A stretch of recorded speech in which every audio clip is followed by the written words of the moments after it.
number of fiscal incentives given in these zones. First of all, they get the corporate tax exemptions.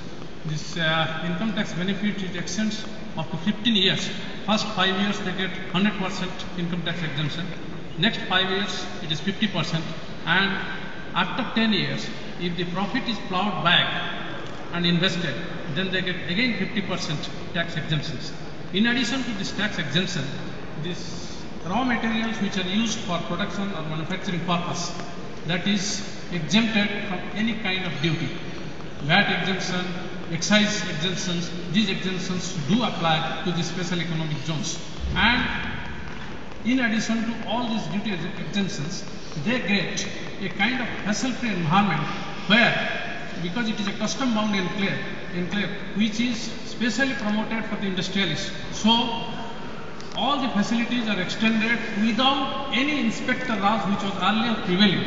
And in these zones, they are getting the facilities, this infrastructure promoted by the developer, whether it is government, whether it is private, or whether it is in joint venture. Okay. In fact, I often get the question asked, don't you have special economic zones in Holland? From Indian investors.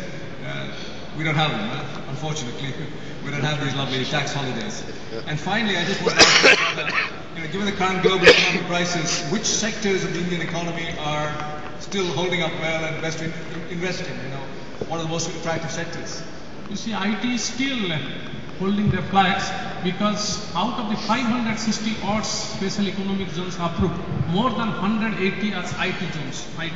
They are all dealing with IT and IT-enabled services. And then added to that, in engineering sector, in software as well as electronics hardware sector, there are a number of IT zones which have come.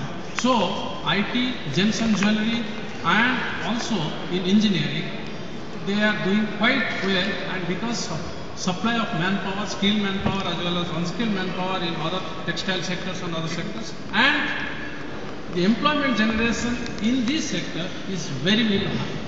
Great. I'm afraid